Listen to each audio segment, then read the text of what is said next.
कानफी का तुम्हें तारुफ करवाएं। अल हिदाया ये फिक़्ह हनफी की मोतबर तरीन किताब है। उर्दू में इसका तर्जमा मुफ्ती जमील ने किया है, जो दारुल इशाद कराची से छपा है। इसकी पहली जिल्द में लिखा हुआ है इन्नल हिदायत कल कुरान, ये हिदाया कुरान की तरह है। अल्लाह की कसम है, ये तौरात ज़बूर इंजील आसमान से उतरने वाली किताबें हैं, लेकिन हमारा अकीदा है कि ये आसमानी किताबें कुरान की तरह नहीं है, लेकिन इनका ये अकीदा और नजरिया है कि ये कुरान की तरह है। बिस्मिल्लाहिर्रहमानिर्रहीम।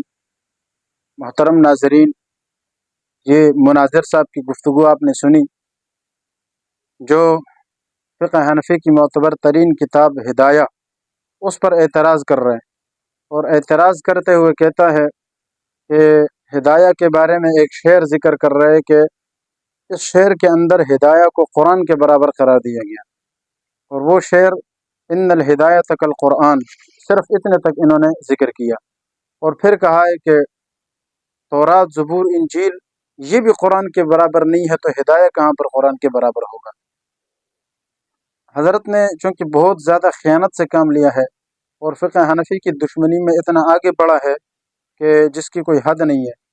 अगर इसकी दुश्मनी न होती तो ज़ाहिर है वो इस बात को पूरा नकल करता और फिर इसकी हकीकत तक पहुँचता, और अगर ज़ाहिर है पूरी बात नकल करता तो फिर इसको कोई इश्काल ही ना होता। लेकिन चूँकि दुश्मनी इतनी है कि इस वजह से वो आधी बात नकल कर रहे और आधी नहीं कर रहे, और लोगों के जहन को भी गंदा कर रहे। मैं आपके सामने इसी हिदाया की जो शेर ये ज़िक्र कर रहा है, मैं वो आपके सामने ज़िक्र करता हूँ। शेर क्या है कि पूरा शेर सुने। इन्नल हिदायत कल कुरान क़द नसखत, ये एक जुमला, इन्नल हिदायत कल कुरान क़द नसखत मा सन्नफ़ु क़ब्लहा फ़ी शरअ मिन कुतुबिन, ये जुमला है। पूरा शेर ये कि इन्नल हिदायत कल कुरान क़द नसखत मा अल्लफ़ु क़ब्लहा फ़ी शरअ मिन कुतुबिन, ये पूरा शेर है। इसका तर्जुमा क्या है, अब सुने। इसका तर्जुमा ये है कि इन्नल हिदायत कल कुरान, कि बेशक हिदायत कुरान की तरह है। क़द नसखत, इस तौर पर यह नहीं है कि कुरान के मुकाबले में। क़द नसखत मा क़ब्लहा मा अल्लफ़ु क़ब्लहा फ़ी शरअ मिन कुतुबिन, यानी इससे पहले शरीयत में जो किताबें फ़िक़्ह के बारे में लिखी गई है इसको उन्होंने मनसूख कर दिया है। इसको आसान समझे, पहले मैं आपको समझाता हूँ, फिर इस शेर के बारे में सही वजाहत करता हूँ। बात यह है कि ये जो कुरान करीम है ये तालीफ़ात के उस कबील में से नहीं है। मतलब ये है कि जिस तरह शरीयत में अल्लाह ताला ने किताबें उतारी है, पहले तौरात उतारी, फिर ज़बूर उतारी, फिर इंजील उतारी, तो ये भी शरई किताबें थी और आसमानी किताबें थी। लेकिन हर किताब जब दूसरी आती है तो पहले वाली मनसूख हो जाती है। मिसाल के तौर पर अगर पहले तौरात नाजिल हुई थी तो ज़बूर आने के बाद तौरात मनसूख हो गई। इसी तरह ज़बूर अगर नाजिल हुई तो इंजील नाजिल होने के बाद इंजील भी मनसूख हो गई, तौरात भी मनसूख हो गई। फिर आखिर में जब कुरान नाजिल हुआ तो इस कुरान ने पिछली सारी किताबों को नसख कर दिया, मनसूख कर दिया। तो अब बाकी किताबों पर अमल जायज़ नहीं है जब तक कोई कुरान मौजूद है।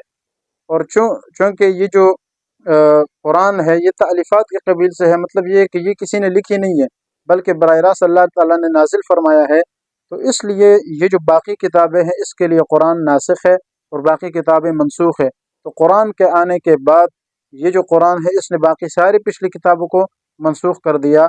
तो जब कुरान का ये मामला है तो एक जो शायर है वो इस हिदाया की तारीफ़ करते हुए ये कहता है, यानी सिर्फ तशबीह देता है, यह नहीं है कि कुरान के मुकाबले में इस हिदाया को पेश कर रहे हैं, बल्कि सिर्फ तशबीह देता है कि जिस तरह कुरान ने पिछली किताबों को, आसमानी किताबों को मनसूख कर दिया, तो ऐसे ही हिदाया जो किताब है ये भी फ़िक़्ह हनफ़ी के अंदर ऐसी मोतबर तरीन किताब है कि इसी फ़िक़्ह हनफ़ी के मसाइल पर जो पहले किताबें लिखी गई है उन सारी किताबों को इसने आकर मनसूख कर दिया। यानी क्या मतलब है कि इन मसाइल पर क्योंकि और भी बहुत सारी किताबें लिखी गई है, तो इस वजह से वो जो किताबें थी, हिदाया ऐसी जामे किताब आ गई है कि अब हिदाया पढ़ने के बाद इंसान को उन किताबों की ज़रूरत ही नहीं रहती। यही वजह है कि जो बंदा हिदाया पढ़ता है उसमें चूँकि उन्होंने साफ़ तौर पर, वाज़ेह तौर पर मसला भी लिखा गहराई के साथ, और फिर उसके साथ उन्होंने अक़ली दलाइल भी लिखे और नकली दलाइल भी लिखे। और ये जामयत मेरे ख्याल से किसी और किताब के अंदर इतनी वजाहत के साथ नहीं है। تو اس لیے جب ہدایہ اتنی وضاحت کے ساتھ ہے، تو جب ہدایہ آ گیا تو اس نے اسی فقہ حنفی کے اندر جو کتابیں موجود تھیں ان سب کتابوں کو منسوخ کر دیا۔ تو یہ مطلب نہیں ہے کہ ہدایہ قرآن کی طرح اور پچھلی کتابیں منسوخ ہو گئی، منسوخ ہونے میں نہیں، بلکہ یہ مطلب ہے کہ صرف قرآن کے ساتھ اس بارے میں تشبیہ ہے کہ جیسے قرآن نے پچھلی کتابوں کو منسوخ کیا ہے جو آسمانی تھی، تو ہدایہ نے بھی اس سے پہلے جو فقہ حنفی میں لکھی گئی کتابیں تھیں ان کو منسوخ کر دیا۔ تو یہ مطلب ہے۔ اب اس شعر کا ترجمہ دیکھیں، ان الہدایت کالقرآن، بے شک ہدایہ قرآن کی طرح ہے، قد نسخت، تحقیق اس نے منسوخ کر دی ہے، ما الف قبلها فی الشرع من کتب، اس سے پہلے جو شرعی مسائل کے اندر، یہ مطلب ہے یعنی فقہی جو مسائل ہے، شرعی مسائل ہے، ان کے اس میں جو کتابیں پہلے لکھی گئی تھی یا جو لوگوں نے لکھی تھی وہ کتابیں اس نے منسوخ کر دی، کیونکہ یہ ایسی جامع کتاب آ گئی ہے۔ یہ مطلب ہے اس شعر کا۔ لیکن جیسے میں نے کہا کہ اگر یہ مصنف، یہ مناظر صاحب جس پر اپنے لوگوں نے ایک فتنہ ہونے کا جو فتویٰ لگایا ہے، میرے پاس بہت سارے ثبوت موجود ہے، میں آپ کو دکھا بھی دوں گا، کیونکہ یہ ایک فتنہ پھیلا رہا ہے۔ تو اس لیے فقہ حنفی کی دشمنی میں، امام اعظم ابو حنیفہ رحمہ اللہ کی دشمنی میں انہوں نے کیا کیا ہے کہ ایک جو پورا شعر تھا اسی کو آدھا نقل کر کے اپنا ایک بغض اور اپنے گندگی کو ظاہر کیا ہے اور لوگوں کی ذہنیت کو بھی خراب کیا ہے۔